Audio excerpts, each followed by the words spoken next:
나눌 말씀 보겠습니다. 여러분 교재에 165페이지입니다.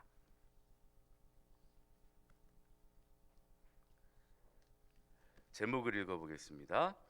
삶에 유익한 지혜의 보고. 배경을 읽겠습니다.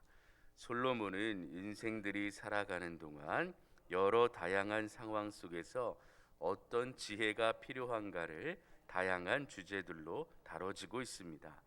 각 지혜들이 서로 체계적으로 연결되는 것은 아닙니다. 솔로몬의 지혜들을 후대에 편집했기 때문입니다. 각 주제들을 잘 관찰합시다 라고 되어 있습니다. 제목에 보시면 삶에 유익한 지혜의 보고라고 되어 있잖아요. 그래서 전도서를 보면 헛되다, 허무하다 이런 말들이 등장하는데 읽으실 때 정말 이것이 헛된 건가? 라고 생각되는 부분들이 있을 거예요.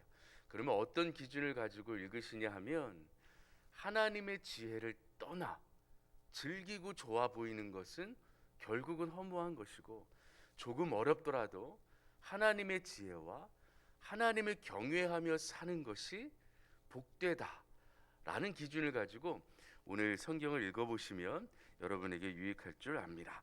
1번 읽어보겠습니다. 7장 2절부터 4절입니다. 읽겠습니다.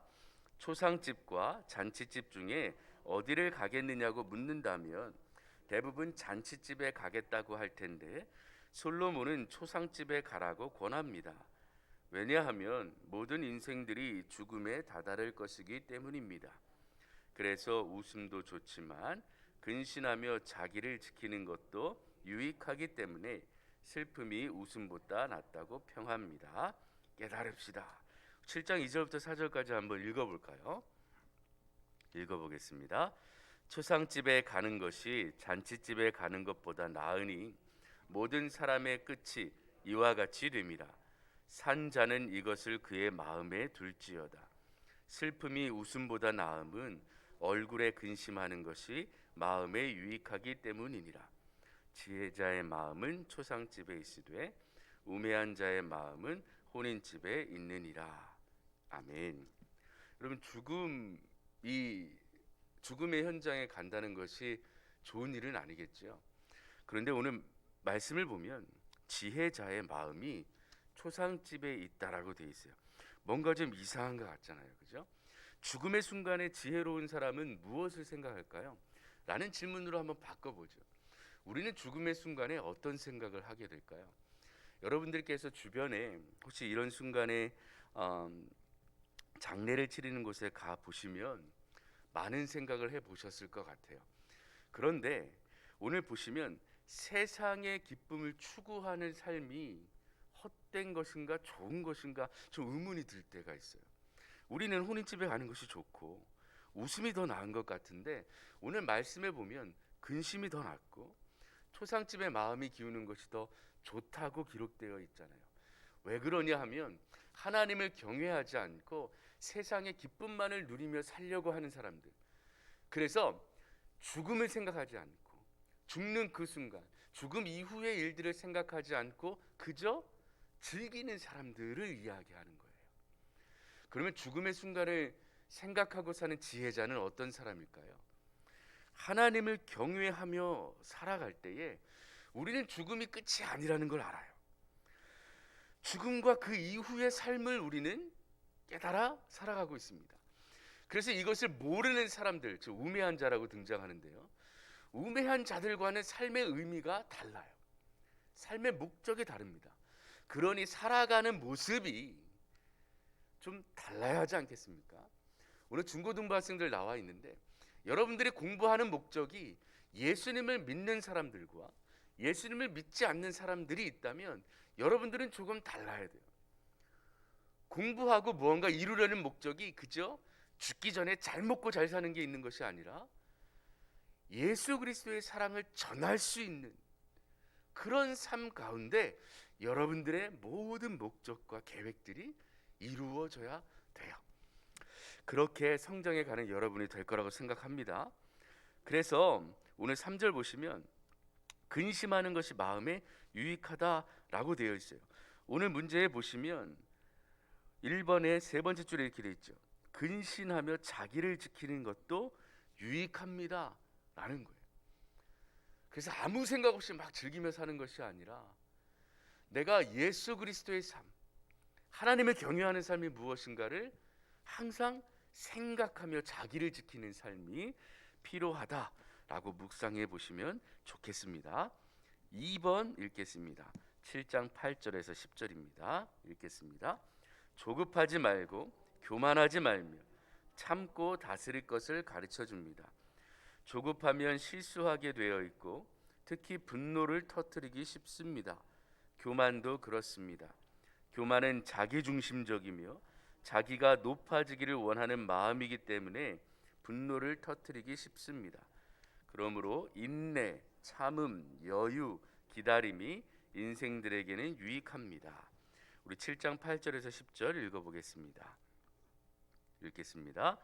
일의 끝이 시작보다 낫고 참는 마음이 교만한 마음보다 나으니 급한 마음으로 노를 바라지 말라. 노는 우매한 자들의 품에 머무름이니라. 옛날이 오늘보다 나은 것이 어찌미냐 하지 말라. 이렇게 묻는 것은 지혜가 아니니라 라고 되어 있습니다. 참는 마음과 9절의 급한 마음을 대비하고 있지요. 그래서 지혜자는 참는 마음이 있는 것이고 우매한 자들은 교만하고 급한 마음으로 노를 내는 사람들이라고 기록되어 있습니다. 여러분 1번에 이어서 한번 묵상을 해볼까요? 삶의 의미를 제대로 아는 사람들은 인내할 줄 압니다. 자기중심적으로 살지 않습니다. 즉 삶에 어떤 일이 벌어지거나 삶의 목적을 다시 세울 때 내 생각만 하고 죽음 이후의 삶을 생각하지 않는 거예요. 그래서 참지 않아요. 어떤 일이 벌어지면 즉각 해결하고 즉각 끝내버립니다. 근데 오늘 보면 인내하는 자들, 하나님을 경외하는 자들은 어떤 사람들이냐 하면 10절 보시면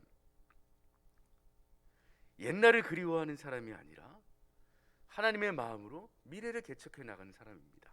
그래서 어떤 의미를 아냐면 8절 보시죠. 일의 끝이 어떠함을 바라보며 나아가는 자들이에요. 과거만 돌아보며 살지 않습니다.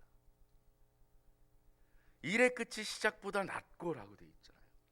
이렇게 하나님을 경외하며 예수 그리스도의 사랑을 가지고 열심히 삶을 개척해 나가는 사람들의 미래가 어떻겠습니까? 하나님을 경외하는 것이 지혜의 근본이요, 그들에게 무엇이 주어진다고요? 복이 주어집니다.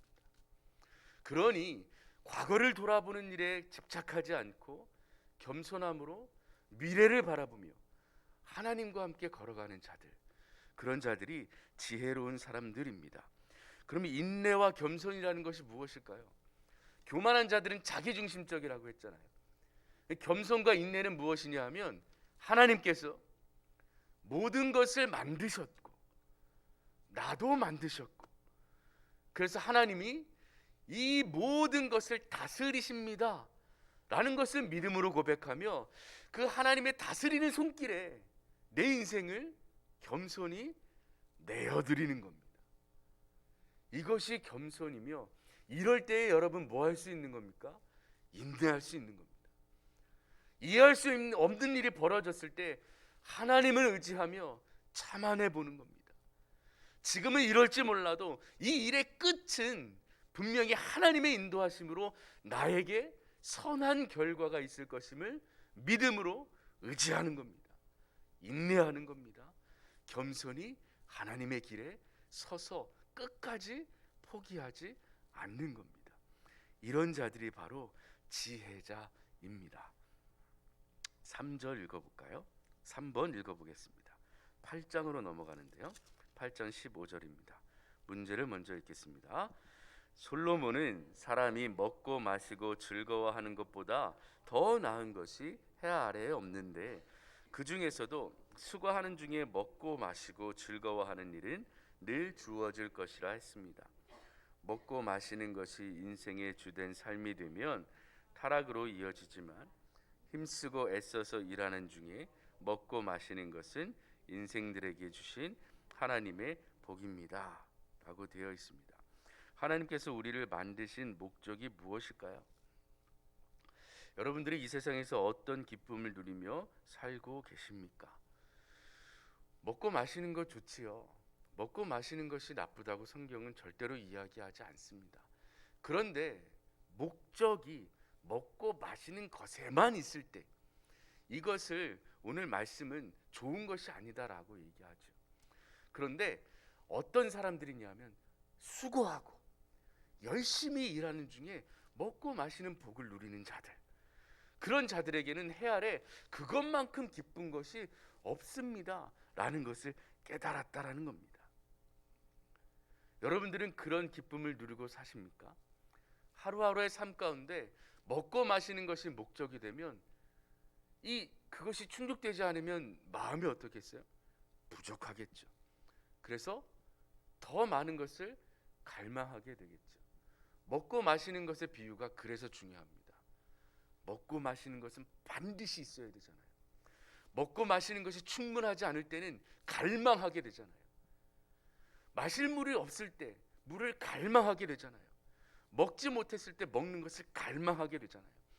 그런 삶의 갈망을 하나님이 주시는 복보다 더 원하게 된다면 이것만큼 헛된 것이 없다라는 겁니다. 그러나 하나님이 주시는 인생 가운데 하나님의 그 사명을 열심히 수고하는 가운데 먹고 마시는 복을 주신다면 그것만큼 기쁜 것이 없다라는 겁니다. 그럼 이제 전도서의 전체적인 일을 보시죠. 여러분, 헛된 것이 무엇이고 복이 무엇일까요? 라는 겁니다. 목적이 있느냐 없느냐에 딸려 있어요. 하나님이 주신 길을 가고 있느냐 아니냐에 딸려 있어요. 하나님과 같이 가지 않으면 모든 것이 다 헛되고 허무한 겁니다. 하나님과 같이 하신다면 악인의 형통함이 눈에 보일지라도, 오늘 7장 8장에 그것이 등장하는데요, 악인들이 형통하며 의인들이 고난받는 모습 때문에 마음이 흔들리는 거예요. 과연 어떤 것이 헛된 것일까? 악한 사람으로 형통하게 사는 것이 좋은 것일까? 아니면 의인으로 살면서 고난받는 것이 나쁜 걸까? 막 이 가치관이 흔들리기 시작하는 거예요. 무엇이 헛된 것이고 무엇이 진정으로 가치 있는 것일까요? 우리 중고등부 학생들 어때요? 조금 나쁘게 살아도 정말 즐겁고 성공하고 갖고 싶은 거 다 갖고 사는 게 좋은 걸까요? 아니면 조금 부족하더라도 하나님의 사랑 붙잡고 하나님의 길에 서는 것이 복된 길일까요? 이 질문에 여러분들은 해답을 찾아내셔야 합니다. 하나님이 없다면 모든 것이 다 헛된 것입니다. 1번을 묵상하면 죽음의 그 순간에 정말 후회하게 될 거예요. 하나님을 만날 수 있느냐, 예수 그리스도와 함께 할 수 있느냐, 나는 그 최종적인 복을 누릴 수 있느냐 없느냐, 쉽게 말하면 천국 가느냐 지옥 가느냐예요. 그래서 오늘 전도서를 읽으시며 내가 정말 귀하게 여기고 내가 정말 붙잡고 사는 것이 악인의 형통함인지 그리스도인의 인내하는 삶인지 여러분들 선택하시는 여러분이 되었으면 좋겠습니다. 기도하겠습니다. 전능하신 하나님, 오늘 새벽 말씀을 묵상했습니다. 내 구주 예수를 더욱 사랑 찬양도 해보았습니다. 이전엔 세상 나기 기뻤어도 지금 우리의 기쁨은 오직 예수님입니다. 이것이 우리의 기쁨의 고백이 되게 하여 주시옵소서. 이미 주님을 사랑한다고 고백하게 하셨으니 감사합니다. 더욱 겸손히 주님을 바라보며 우리에게 주어진 삶을 살게 하여 주시옵소서. 특별히 중고등부 학생들 공부하며 꿈을 꾸며 나아가고 있는데 우리 학생들에게 주님의 길을 보여주시고 예수님을 위하여 사는 삶이 무엇인지를 깨달아 주님이 기뻐하시는 학생들 될 수 있도록 도우시옵소서. 모든 것 주님께 드리며 우리 주 예수 그리스도의 이름으로 기도합니다. 아멘.